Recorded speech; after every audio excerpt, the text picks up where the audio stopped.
Desde su ascensión al trono, Alfonso I prosiguió con la tendencia expansionista de sus antecesores, concentrando sus esfuerzos en dos frentes: en el oriental buscando una salida al mar, a la altura de Tortosa, y en el valle del Ebro con la conquista de Zaragoza como principal objetivo. Sus primeras campañas irán precisamente orientadas hacia este último destino. También adquirirá protagonismo el frente leridano, concentrándose los esfuerzos en las regiones del Bajo Cinca y el Segre. El matrimonio de Alfonso I se convirtió en cuestión de Estado, dado que debía proporcionar un heredero al trono. Finalmente, la elegida fue Urraca, hija de Alfonso VI y heredera al trono castellano, que había estado casada con Raimundo de Borgoña, fallecido en 1107, y tenía dos hijos, Sancha y Alfonso. El matrimonio entre Alfonso I y Urraca fue sumamente desafortunado, pues debió hacer frente a la oposición de amplios sectores del Reino de Castilla. El batallador se vio obligado a someter numerosas revueltas, especialmente en Galicia. Los desencuentros entre Urraca y Alfonso pronto fueron evidentes, hasta que el sumo pontífice declaró el matrimonio nulo. Durante todo su reinado, el batallador pugnará, primero con Urraca y después con el hijo de ésta, Alfonso VII, por conservar todas las plazas que había conquistado en territorio castellano, manteniendo muchas de ellas hasta su muerte. Mientras atendía los asuntos castellanos, se abandonó la lucha contra los musulmanes. Tan solo llegará el triunfo en la batalla de Valtierra en 1110, aunque con Alfonso I ausente. El fallecimiento de Almustaín II en este choque precipitó la absorción de Zaragoza por los almorávides, que se produjo en mayo de ese mismo año. Tras salir del avispero castellano, Alfonso I por fin pudo retomar su proyecto de conquistar Zaragoza.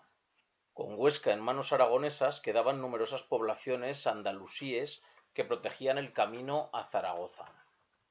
Tal era el caso de Almudévar, Alcalá de Gurrea y un sinnúmero de pequeñas fortificaciones. Tanto su padre como su hermano ya habían atacado la capital y contaban con las posiciones del Castellar y de Juslibol, cuyo nombre deriva del grito de guerra de la primera cruzada Deus lo vol, Dios lo quiere. En 1117 Alfonso I por fin decide acometer, como he dicho, esa conquista de Zaragoza. La campaña recibió la consideración de cruzada por el Papa, lo que incentivó la participación de muchos magnates del sur de Francia. Durante la primavera de 1118, Alfonso I convocó a todos los participantes. Las tropas del sur de Francia cruzaron los Pirineos a lo largo del mes de abril, convergiendo en la laguna de Ayerbe. Los autores musulmanes quedaron ampliamente impactados por su número. Al-Mimiari da cifras inverosímiles, habla de 50.000 jinetes, y otros textos musulmanes incluso se refieren a ellos como multitud de langostas u hormigas. Por cuestiones de índole logística, las fuerzas reunidas siguieron tres rutas de aproximación distintas hacia Zaragoza. La primera de ellas se apoderó en su camino de Almudévar. Una segunda tomaría la ruta de Piracés, Sariñena y Robres, mientras que la tercera siguió el curso del río Gállego por Gurrea y Zuera. Pronto las tres convergieron ante los muros de Zaragoza. El asedio de Zaragoza como tal se formalizó el 22 de mayo, con la instalación de las primeras tropas. 8 días después se tomaba el barrio de Altabás y los enclaves ubicados extramuros, con la salvedad de la Aljafería. El muro de tierra y tapial pues no debió ofrecer una especial resistencia, y tras estos primeros éxitos los caudillos francos informaron a Alfonso I de su llegada, y avanzó hacia Zaragoza con sus tropas. Los defensores zaragozanos, mientras tanto, intentaron romper las líneas de sitio antes de que se produjera su llegada, pero fueron incapaces de conseguirlo. Alfonso I llegó a Zaragoza probablemente hacia el 7 de junio, y es cuando se intensifican las operaciones de bloqueo, con la aportación de los nuevos contingentes. Pronto se decidió acometer el ataque sobre la Aljafería, que fue capturada el día 11 de ese mismo mes. Mientras tanto, Abdalá ibn Magdali, gobernador de Granada, organizó un ejército de socorro al que se sumaron tropas cordobesas, y se dirigió hacia Tarazona, buscando aislar las tropas de sitio de su retaguardia. Alfonso I envió un considerable contingente armado para tratar de interceptar a los almorávides, que fracasó en su intento, y tras lograr este estratégico triunfo, el ejército de maniobra musulmán se encaminó hacia Tudela. A medida que se iba prolongando el asedio, eran muchos los caballeros ultrapirenaicos que comenzaron a regresar a Francia, permaneciendo únicamente en las operaciones de sitio los condes y vizcondes con sus respectivas tropas. Alfonso I recurrió a la estrategia de bloqueo activo, haciendo descansar el ataque sobre 20 manjaniks o piezas de artillería de calibre medio para arrojar piedras, además de 2 torres móviles y algunos arietes.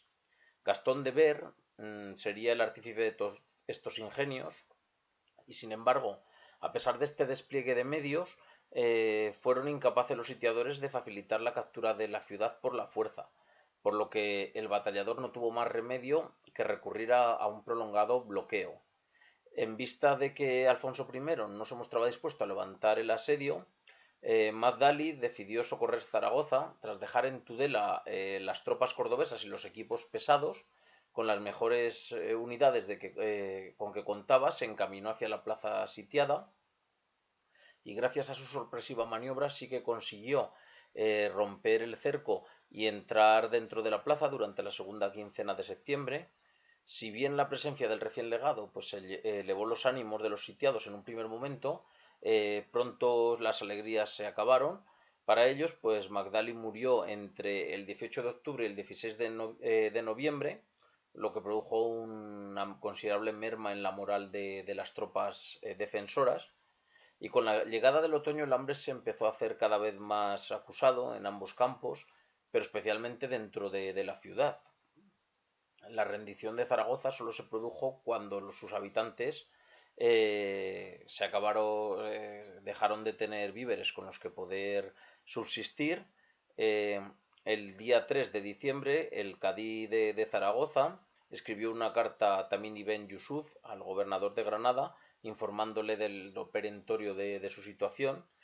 Y sí que se especula con la posibilidad de que pudiera llegar un ejército de socorro, que o bien se retiró sin combatir, o fue derrotado, o llegó tarde incluso, pero ya fuera de un modo u otro, pues Zaragoza se terminó rindiendo al batallador el día 11 de diciembre y 7 días más tarde hacía su entrada el rey aragonés dentro de la ciudad. La capitulación se concertó con unas condiciones favorables para la población, permitiéndole quedarse a los que quisieron y pudiendo mantener su culto, pagando, eso sí, los mismos impuestos que antes y conservando sus propiedades y sus leyes propias. Y aquellos que quisieran abandonar Zaragoza pudieron hacerlo libremente. Fueron muchas las plazas que a raíz de la conquista de Zaragoza se entregaron al soberano aragonés. En dirección lo hicieron Fuentes de Ebro, Alfajarín, Opina de Ebro. Tampoco escaparon a la conquista las plazas del Valle del Río Alhama, en La Rioja, cuyo principal enclave era Cervera del Río, Alhama, así como Tudegén y Castillón, fortalezas que hoy en día están arruinadas. Ese éxito también provocó el cambio de manos de Novillas, Magallón, Alberite de San Juan, Alagón, Épila, por ejemplo. Adal-Malik, el último rey judí de Zaragoza destronado, y que tenía su plaza de armas en el castillo de Rueda, decidió prestarle vasallaje al soberano aragonés. De suma importancia resultó también la incorporación de Belchite a los dominios aragoneses, desconociéndose si esta incorporación se produjo antes o después de la conquista de Zaragoza.